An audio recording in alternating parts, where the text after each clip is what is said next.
Financial webinar on mutual fund, ETF funds, index fund on November 16th and 17th. Please register. Hi hello నమస్తే welcome back to our channel. ఈరోజు మనతో ఉన్నారు QPFP అలాగే AMFI certified mutual fund distributor అయిన రమేష్ పసుపులేటి గారు. ముఖ్యంగా చాలామందికి Indian stock మార్కెట్తో పాటుగా యుఎస్ అనేది ఒక $29 ట్రిలియన్ ఎకానమీ అని తెలుసు కాబట్టి అక్కడ కూడా ఇన్వెస్ట్ చేద్దామనే ఆశ ఉంటుంది.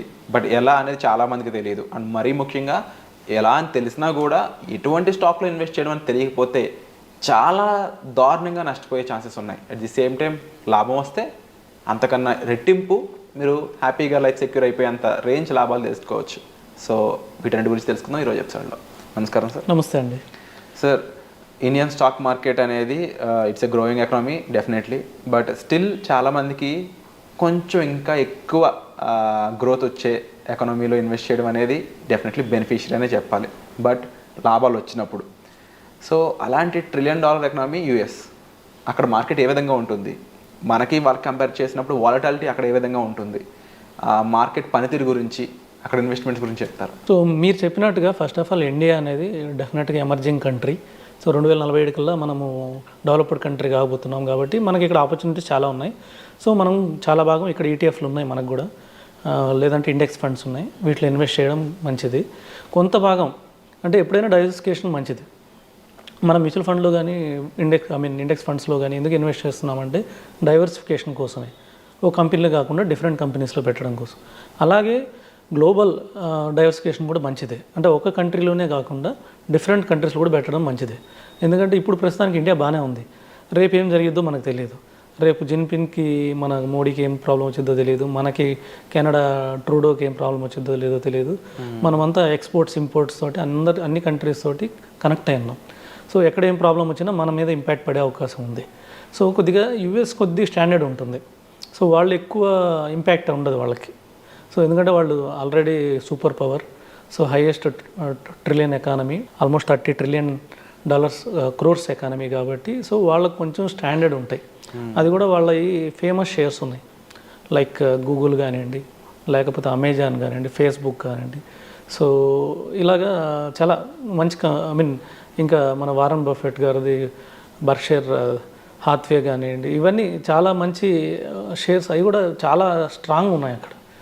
సో వాటి ఫండమెంటల్స్ కానీ అవన్నీ, వాటి టెక్నికల్స్ కానీ, ఇప్పుడు టెక్నికల్స్ కూడా చాలా స్ట్రాంగ్ ఉన్నాయి, చాలా బుల్లిష్గా ఉన్నాయి. అవి ఇక్కడ నుంచి కూడా బాగా పెరిగే అవకాశం కనిపిస్తున్నాయి. సో కొంచెం కరెక్ట్ కూడా అయ్యాయి. సో కొద్దిగా అందులో ఇన్వెస్ట్ చేయడం కూడా మంచిదే. ఇప్పుడు కొంచెం ఎలక్షన్ కోసం ఆగున్నాయి, లేకపోతే ఇంకొద్దిగా పెరిగి ఉండేవి. కొద్దిగా ఎలక్షన్ కోసం, ఎలక్షన్ ముందు ఏం చేస్తారంటే ఇన్వెస్టర్స్ కొన్ని లాభాలు తీసేసుకుంటారు.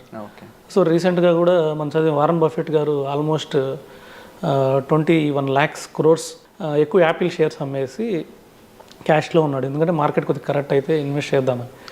సో అలాంటి టైంలో మనం కొంచెం డైవర్సిఫికేషన్ కోసం, అంటే $80 ఇండియాలో ఇన్వెస్ట్ చేస్తే ఎవరైనా చేయాలనుకుంటే ఒక $10 యుఎస్ మార్కెట్లో S&P 500 ఉంటాయి. S&P 500 లేదంటే Dow Jones, New York stock exchange, వీటి బీస్ దొరుకుతాయి, అంటే వీటి ఈటీఎఫ్స్ దొరుకుతాయి. వీటిలో కొద్దిగా ఇన్వెస్ట్ చేయొచ్చు. లేదంటే నేను ఎక్కువ మరీ అంటే ఈటీఎఫ్ అంటే మళ్ళీ డైవర్సిఫికేషన్కి ఎక్కువ వెళ్ళిపోతుంది కాబట్టి నేను అంత డైవర్సిఫై చేయను అనుకుంటే ఓన్లీ ఈ ఫెటా కంపెనీస్ ఇవన్నీ ఉన్నాయి. So only Facebook, Google, Amazon, వీటిని కూడా ఇప్పుడు ట్రేడ్ చేయొచ్చు. కొన్ని యాప్స్ వచ్చేసినాయి. ఆ యాప్స్ గురించి తెలుసుకొని వాటి ద్వారా కూడా ఇన్వెస్ట్ చేసుకొని మళ్ళీ ఎప్పటికప్పుడు మళ్ళీ వాటిని వాచ్ చేసుకుంటూ ఉండాలి. ఎందుకంటే మ్యూచువల్ ఫండ్, ఇండెక్స్ ఫండ్స్ ఇవైతే మనం ఎక్కువ వాచ్ చేయాల్సిన అవసరం లేదు.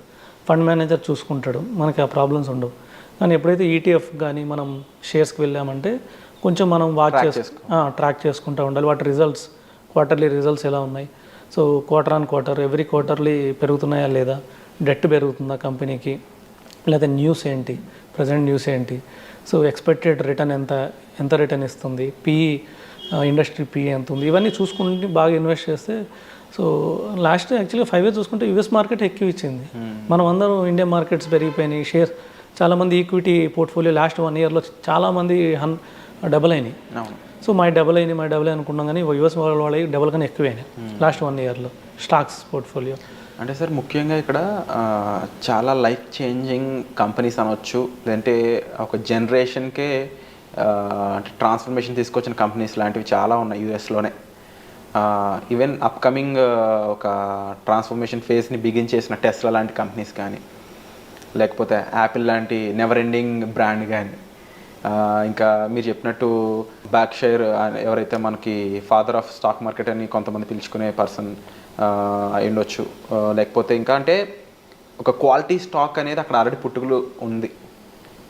ఎన్నో బెటర్ కంపెనీస్, యూట్యూబ్ కానీ, అంటే ఇవన్నీ కూడా మన కళ్ళ ముందే చాలా గ్రో అయినాయి, ఎంతోమంది లైఫ్ ఇంపాక్ట్ చేస్తూ ఉన్నాయి. చాలా పెద్ద పెద్ద బియాండ్ ది ఇమాజినేషన్ కంపెనీస్ ఇవన్నీ కూడా. వాటిలో ఇన్వెస్ట్ చేద్దాం అనేది ఆటోమేటిక్గా ఒక మంచి ఐడియానే. బట్ మీరే చెప్తుంటారు కదా, గ్రో అయిపోయిన కంపెనీస్లో స్టాగ్నెంట్గా ఉంటాయి, లేదంటే ఒక స్టేబుల్ ఆగిపోయి ఉంటుంది గ్రోత్ అనేది. ఇక్కడ రిలయన్స్ లాంటివి, టాటా లాంటి షేర్స్ సేమ్ అక్కడ అదే పరిస్థితి ఉంటుంది. ఇప్పుడు నేను చెప్పిన కంపెనీస్ అన్ని యాపిల్ కానీ, యూట్యూబ్ కానీ, లేకపోతే అదర్ బిగ్ బుల్స్ లాంటివి యాక్చువల్గా కొద్దిగా స్టెబిలిటీ ఉంటుంది.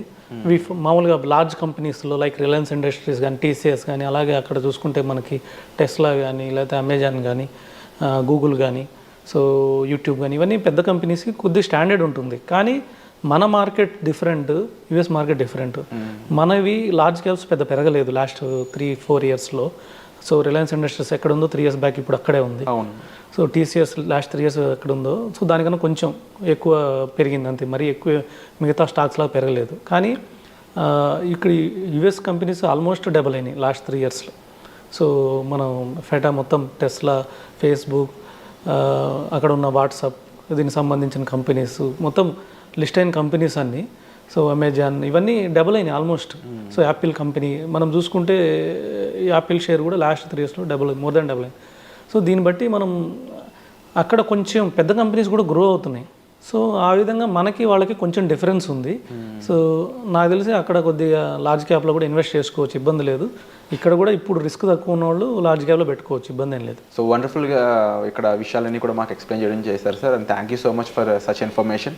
చాలామందికి ఇంకా దీని మీద మరింత గైడెన్స్ ఇవ్వాలని నేను మనస్ఫూర్తిగా మిమ్మల్ని కోరుకుంటున్నాను. సో వచ్చే ఎపిసోడ్లో మరింత డీటెయిల్ ఇన్ఫర్మేషన్ అనేది మీకు అందజేయడం జరుగుతుంది.